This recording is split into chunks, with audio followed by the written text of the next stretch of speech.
আল্লাহ ভীরু বান্দা যারা আছে, আল্লাহকে সব সময় ভয় করে, আল্লাহর ভয় ভীতি নিয়ে চলাফেরা করে, তাদেরকে আল্লাহ তাআলা বলতেছেন হুদাল লিল মুত্তাকিন। ওরে মুত্তাকি বান্দা, তোমাদের জন্য হেদায়েত স্বরূপ কুরআনুল কারীমকে দিয়ে দিলাম। কুরআনকে যদি তোমার সঙ্গী করে নিতে পারো, কুরআনকে যদি তোমার সঙ্গী করে নিতে পারো, তাহলে তোমার দুনিয়াতেও কোনো ভয় নাই, আখিরাতেও ভয় নাই। কারণ কুরআনকে যদি কেউ দুনিয়াতে গ্রহণ করে নিতে পারে, আল্লাহ তাআলা তার মর্যাদা মৃত্যু হওয়ার আগ পর্যন্ত তার মর্যাদা শুধু বাড়াইতেই থাকে। আর যদি বান্দা মৃত্যুবরণ করবে, মৃত্যুবরণ করার সাথে সাথে কুরআন তাকে সুপারিশ করার জন্য সবার আগে কবরে চলে যায়। সুবহানাল্লাহ। তাহলে কোরআনকে আঁকড়ে ধরলে লাভ আছে না নাই? আছে। কোরআন আমাদের জন্য কিসের রাস্তা? হেদায়েতের রাস্তা। কিসের রাস্তা? হেদায়েতের রাস্তা। কোরআনকে যদি আমরা আঁকড়ে ধরি, তো আল্লাহ তাআলা কোরআনের মাধ্যমে আমাদেরকে হেদায়েতের রাস্তা উঠিয়ে দিবে। আর এমন কি যাকে আল্লাহ তাআলা হেদায়েতের রাস্তা উঠিয়ে দেয়, শেষ পর্যন্ত আল্লাহ তাআলা ওই বান্দার মাধ্যমে আরেকজন বান্দাকে হেদায়েতের রাস্তায় উঠিয়ে দেয়। সুবহানাল্লাহ। তাহলে হেদায়েতের রাস্তা অনেক, হেদায়েতের রাস্তা অনেক। সমাজে কোরআন যারা পড়ে, কোরআন যারা শ্রবণ করে, কোরআনকে যারা আঁকড়ে ধরে, তাদের সম্মান সমাজের মধ্যে বেশি না কম? অনেক বেশি। আর ওই বেশিওয়ালা যারা কোরআন গ্রহণ করেছে, সে তো হেদায়েতের রাস্তা তাকে, তার দ্বারা অন্য আরেকজন মানুষকে আল্লাহ তাআলা হেদায়েতের রাস্তায় দেখায় দেন। সুবহানাল্লাহ। হযরত আহমদ হান রাহমাতুল্লাহি আলাইহি, উনার এক প্রতিবেশী ছিল অগ্নি পূজারী, আগুনের পূজা করত, ইসলাম ধর্মের অনুসারী ছিল না। উনার পাড়া প্রতিবেশী যারা আছে, এর মধ্যেই উনি ছিলেন অগ্নি পূজারী, কিন্তু উনাকে অনেক মহব্বত করতেন। ওনার পাশের ঘরেই ছিলেন। উনি অনেক বড় ব্যবসায়ী ছিল, বিভিন্ন ব্যবসা করার জন্য বাহিরের দেশে যাইতেন। সমাজের মধ্যে দুর্ভিক্ষ চলা অবস্থায়, ওই সময় সারা দেশের মধ্যে দুর্ভিক্ষ চলতেছে, যেমন আমাদের বর্তমানে বাংলাদেশের অবস্থা দুর্ভিক্ষ। খাম্বা আছে, কারেন্ট নাই, কারেন্টের অভাবে মানুষ হাহাকার অবস্থা। পাম্প আছে, তেলের কোনো কি সংকট, তেল পায় না। গ্যাসের সিলিন্ডার আছে, কিন্তু গ্যাস পায় না। এই অবস্থা। আহমদ হাক রাহমাতুল্লাহি আলাইহি উনি বলেন, ওই সময় দেশের মধ্যে অনেক দুর্ভিক্ষ অবস্থায় ছিল। ওই সময় মানুষগুলা দুর্ভিক্ষের মধ্যে পড়িয়া মানুষের যত আসবাবপত্র আছে এগুলা চুরি করা শুরু করছে। তখন ওই যে তার অগ্নি পূজারী যে উনার সাথে ছিল, উনার পার্শ্ববর্তী যে প্রতিবেশী ছিল, উনি ব্যবসার উদ্দেশ্যে বাহিরে যাওয়ার পর বিদেশিরা তাকে ধইরা তার ব্যবসার যত আসবাবপত্র ছিল সবগুলা ধইরা খাইরা লুট করে রেখে দিয়েছে। উনি বাড়িতে যখন চলে আসে, আসার পর সমাজের মধ্যে ওইটা ছড়ায় গেল। উনাকে ডাকাইতে ধইরা উনার সব কিছু টাকা পয়সা সবকিছু নিয়ে গেছে।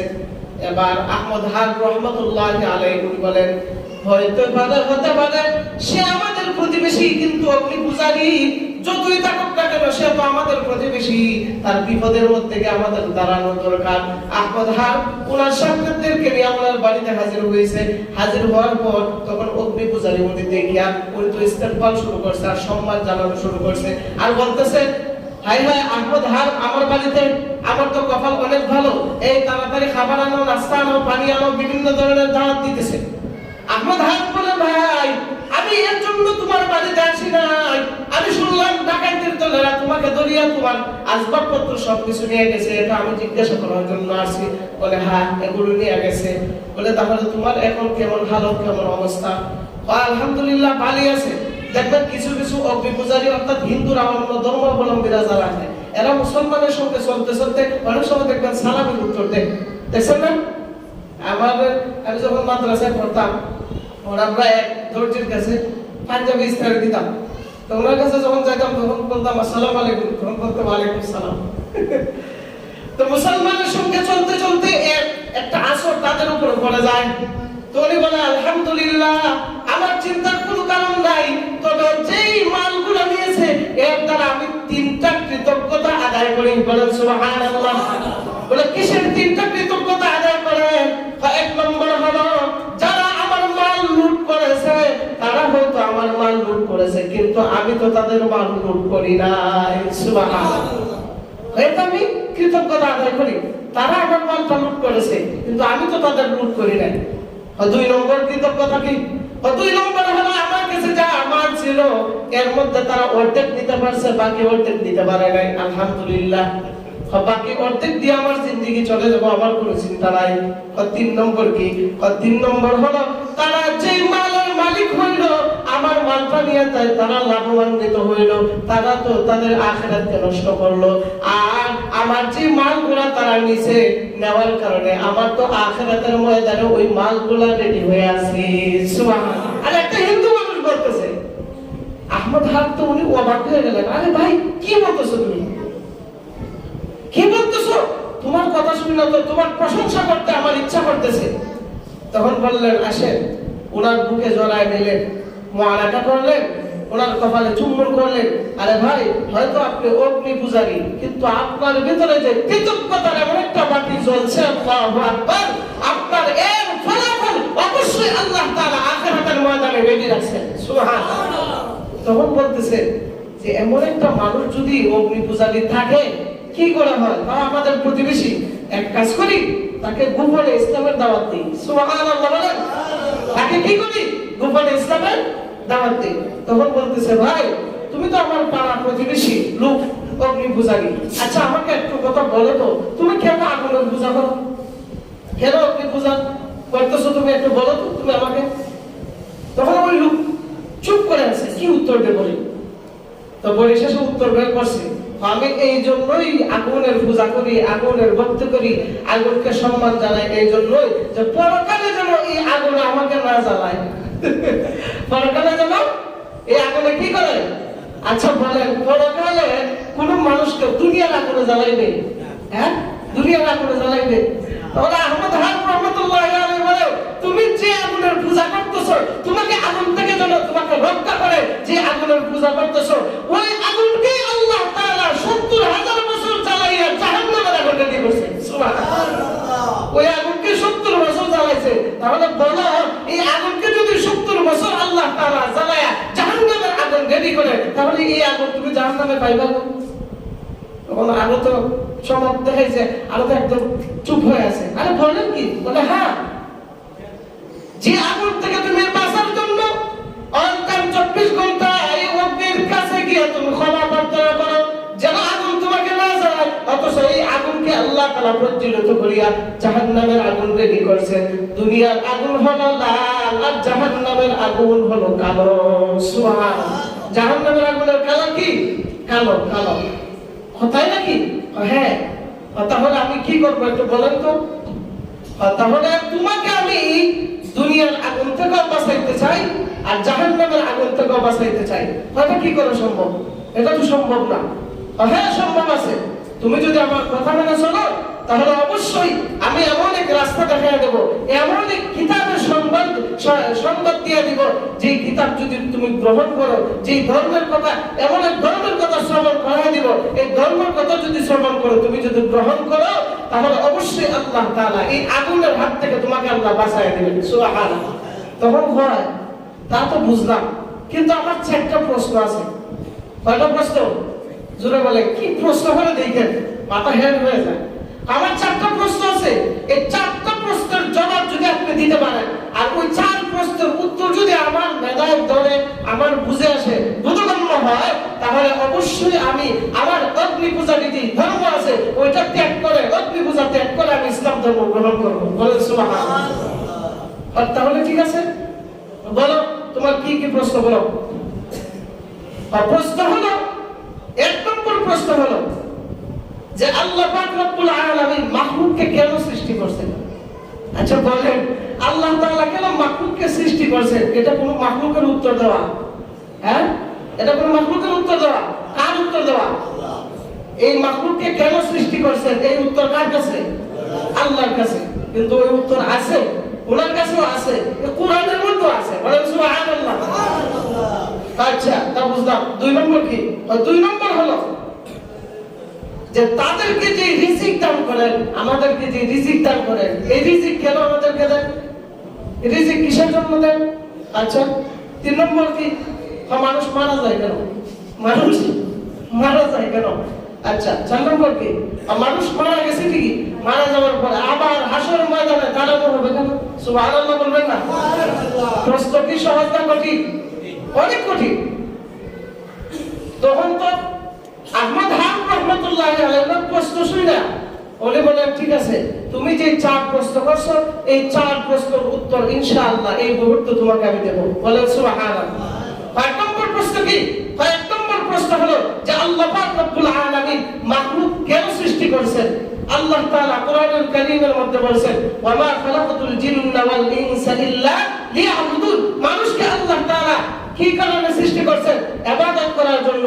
আর যত মাখলুকাত আছে, যত মাখলুকাত আছে, এই সমস্ত মাখলুকাতকে আল্লাহ তাআলা সৃষ্টি করেছেন আল্লাহকে চিনার জন্য। সুবহানাল্লাহ। আল্লাহকে চিনার জন্য। কথাই নাকি? বলে হ্যাঁ। তাহলে বলেন রিজিক কেন আল্লাহ তাআলা দিয়েছেন? রিজিক আল্লাহ তাআলা এই জন্যই দিয়েছেন, আল্লাহর মায়া বেশি। সুবহানাল্লাহ বলেন। কি করে মায়া বেশি? বলো তো আমি কি হিন্দু না মুসলমান? আপনি মুসলমান, তুমি কি হিন্দু? আচ্ছা বলো তো তোমার নেতা দ্বারা বলো। আল্লাহ তাআলা বলছেন ইন্নাদ দীনা ইনদাল্লাহিল ইসলাম। আল্লাহর কাছে একমাত্র মনোনীত ধর্ম হলো একমাত্র ইসলাম ধর্ম, শান্তির ধর্ম। তাহলে আল্লাহ পাক রব্বুল আলামিন এই শান্তির ধর্মের ভিতরে আমাকে জন্মগ্রহণ করাইছেন। তুমি তো মুসলমান না, তুমি তো ভিন্ন ধর্মী। আমি যদি বলি আমার আল্লাহ এক, আমার আল্লাহ লা শরীক, তার সঙ্গে শরীক আর কোনো কিছুই নাই, ইনি বলেন আমার আল্লাহ।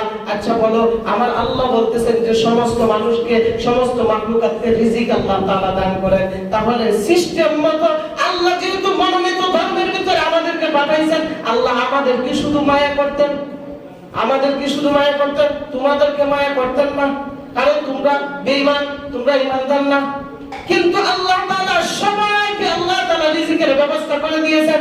কেন কেন কেন? দুনিয়ার কোন মানুষের কাছে যখন যাও, 2 জন লোককে যদি তার খেদমতের জন্য পাঠাও, একজন যদি খেদমত ভালো করে আর একজন যদি ভালো করে না, তাহলে 2 জনের মধ্যে তফাৎ হয় কি হয় না? বলেন তো। আমাদের সমাজের মধ্যে যদি আমাদের খেদমত করার জন্য 2 জন লোক রাখেন, একজন যদি ভালো কাজ করে তাকে মালিক বেতন বাড়ায় দেয়, বেতন বাড়ায় দেয় কি দেয় না? আর যে কাজ করে না তার কি করে? কমায় দেয়। এমনকি তার চাকরিটাকে কি করে দেয়? বরখাস্ত করে দেয়। হযা তোর দ্বারা আমার কোনো উপকার আসে না, চলে যা। আল্লাহু আকবার। আগে বলেন না আল্লাহ তাআলা দেখেন কোন বেদিন আল্লাহর কুদরতি কদমে সিজদা দেয় না। তারা বিভিন্ন খোদা মানে, বিভিন্ন বিপদের জন্য, বিভিন্ন মুসিবতের জন্য, বিভিন্ন সুখবরের জন্য বিভিন্ন খোদা মানে। আর মুসলমানরা একমাত্র কাকে আল্লাহ মানে? যিনি এই জমিনকে সৃষ্টি করেছেন, যিনি আমার মালিক, আপনার মালিক, পুরো কায়নাতের মালিক, উনাকে আল্লাহ মানে, এক আল্লাহ বলে স্বীকার করে। কিন্তু দেখেন বেঈমান থাকা সত্ত্বেও, মাখলুকাত থাকা সত্ত্বেও, সমস্ত মাখলুকাতকে আল্লাহ তাআলা সবাইকে এক সিস্টেমে রিজিক দান করতেছেন। সুবহানাল্লাহ। এটা আল্লাহর মায়া বেশি, এটা আল্লাহর মহব্বত বেশি। এই জন্য আল্লাহ তাআলা সবাইকে রিজিক দান করতেছেন। আর আরেকটা হলো হাসরের ময়দানে যেন কোনো মাখলুকাত প্রশ্ন না করতে পারে যে আমি মুসলমান না, আমি মানুষ না, না হওয়ার কারণে আপনি আমাকে রিজিক দিলেন না কেন? এই প্রশ্নটা তো কেউ না করতে পারে। সুবহানাল্লাহ। এবার বলতেছে আচ্ছা তাহলে বলেন তো মৃত্যু দেয় কেন? আর মৃত্যু এই কারণে দেয় যে মহান আল্লাহর ক্ষমতাটা বান্দা বুঝার জন্য। সুবহানাল্লাহ। কারণ আল্লাহ তাআলা কোরআনুল কারীমের মধ্যে বলেন, কাইফা তাকফুরুনা বিল্লাহি ওয়া কুনতুম আমওয়াতান ফাআহইয়াকুম সুম্মা ইউমীতুকুম সুম্মা ইহয়ীকুম সুম্মা ইলাইহি তুরজাউন। এরে বান্দা তুমি ছিলে মৃত, তুমি মৃত, তোমাকে জীবিত করলাম, আবার তোমাকে মৃত্যুবরণ করাবো, আবার তোমাকে জীবিত করব। এই সমস্ত ক্ষমতা একমাত্র কার? আর যারা বলেন কার? মৃত্যু একমাত্র আল্লাহই দেয়। দুনিয়ার কোন মানুষের মৃত্যু দেওয়ার ক্ষমতা আছে? এই জন্য আল্লাহ বলেন ইন্নাল্লাহা আলা কুল্লি শাইইন কাদির। আমার এই রুবুবিয়তের ক্ষমতা বোঝানোর জন্য আমি মানুষকে মৃত্যুবরণ করাই, যে আমি তাদেরকে জন্ম দেওয়াইতে পারি, মৃত্যুবরণ করাইতে পারি। এই জন্য সমস্ত মানুষের কাছে, সমস্ত মাখলুকাতের কাছে এটা বিদায় দেওয়ার জন্য যে আমি আল্লাহর চেয়ে ক্ষমতাবান আর কেউ নাই। সুবহানাল্লাহ। এটা বোঝানোর জন্য আল্লাহ মানুষকে মৃত্যু দেয়, তাই নাকি? হ্যাঁ। 4 নম্বর প্রশ্ন কি? 4 নম্বর প্রশ্ন হলো যে মানুষকে আল্লাহ তাআলা মৃত্যুবরণ করানোর পরে আবার দেখা যায় হাসরের ময়দানে আবার পরকালে উঠাবে কেন? এটার উত্তর কি? পরকালে উঠানো এই জন্যই যে আল্লাহ পাক রব্বুল আলামিন হাসরের ময়দানে যে প্রত্যেকটা মাখলুকাত, প্রত্যেকটা মানুষ, প্রত্যেকটা জিনজাতি, প্রত্যেকটা পশু-পাখি যারা আছে সমস্ত মানুষের ক্ষেত্রে যে আল্লাহ ন্যায় বিচার প্রতিষ্ঠা করবেন, ওইটা মানুষ এবং মাখলুকাতকে দেখানোর জন্য আল্লাহ উঠাবেন। সুবহানাল্লাহ। কারণ ওই সময় কি কারোর উপর আল্লাহ তাআলা জুলুম করবেন? ওয়ানাজউল মাওয়াজিনাল কিসত লিয়াউমিল কিয়ামা ফালা তুযলামু নাফসুন শাইআ। কারোর উপর আল্লাহ জুলুম করবেন না। আল্লাহ তাআলা যার যতটুকু প্রাপ্য, যার যতটুকু শাস্তি, যার যতটুকু সুখ, আল্লাহ তাআলা ওইখান থেকে সিলেক্টেড করে দিয়ে দিবেন। সুবহানাল্লাহ। এই চার প্রশ্নের উত্তর যখন দিয়া দিয়েছে, উনি তো মাথায় হাত। সুবহানাল্লাহ। তাই নাকি? হ্যাঁ। আচ্ছা, তাহলে তুমি আরেকটা উত্তর দাও আমাকে। আহমদ হাক ওনাকে প্রশ্ন করতেছে, তুমি তো অগ্নি পূজারী? বলে হ্যাঁ। তাহলে আমি এবং তুমি, আমরা দুইজন একসাথে আগুন প্রজ্বলিত করি আর দুইজন একসাথে আগুন দিব। তুমি বলছো যে এতদিন পূজা করছো যেন তোমাকে না জ্বালায়, তোমাকে না জ্বালায়। আর আমি তো কোনোদিন পূজা করি না, সর্বক্ষেত্রে আল্লাহর উপরে বিশ্বাস রাখি। দেখি তোমার আগুনের ক্ষমতা আছে কি না আছে। ওনাকে যখন এই কথা বলছে, আচ্ছা ঠিক আছে, আচ্ছা ঠিক আছে বলে আর সামনে যায় না। কি বলেন, আগুন তো জ্বালায় করে সার্কাল করে দেবো। তাহলে এতদিন যে আগুনের ইবাদত করলা, আগুনের ইবাদত করলা, এখন পর্যন্ত তো তোমার ভিতরে ওই তাওয়াক্কুলটা সৃষ্টি হয় নাই যে যে আগুনের পূজা করতেছি এই আগুন আমাকে জ্বালাবে না, তার কাছে আমি 24 ঘন্টা মাপ চাইতেছি। অথচ এমন এক ধর্মের ভিতরে থাকে তোমাকে দাওয়াত দিতেছি, ওই ধর্ম তুমি কবুল করার সাথে সাথে সমস্ত অগ্নি শিরিক যা করছো সব গুনাহ আল্লাহ মাফ করে দিবেন। সুবহানাল্লাহ। তুমি ইসলাম ধর্ম গ্রহণ করো, দেখবা সব কিছু আল্লাহ তাআলা মাফ করে দিবেন। কথাই নাকি? বলে হ্যাঁ। যখন বলে কথা হবে ঠিক আছে, আমি এই মুহূর্তে ইসলাম ধর্ম গ্রহণ করতে রাজি আছি। সুবহানাল্লাহ। দাঁড়ান দাঁড়ান, এরপরে তোমার আগুনের প্রমাণটা তো অবশ্যই দেখাতে হবে। কি করে? তুমি এখন যতই আগুনের আঙ্গুলটা তুমি হাতের মধ্যে নাও, নেওয়ার সাথে সাথে দেখবা তোমার চামড়া পুইরা, গোশত পুইরা, হাড় পুইরা নিচে দিকে যাই। আর আমি এমন এক কালিমা তোমাকে শিখাই দেব, এখন পড়াই দিব, এই কালিমাটা পড়া অবস্থা তুমি আগুন হাতে নিবা, আগুনে তোমাকে স্পর্শ করবে না। সুবহানাল্লাহ। কি কালিমা এমন যে কালিমার মধ্যে এত পাওয়ার রয়েছে, এত মজবুত পাওয়ার রয়েছে, আমি তো বুঝতে পারলাম না। এমনি আহমদ হাক রাহমাতুল্লাহি আলাইহি বলেন, ওই কালিমাটা আমার সঙ্গে তুমি বলো, লা ইলাহা ইল্লাল্লাহু মুহাম্মাদুর রাসূলুল্লাহ।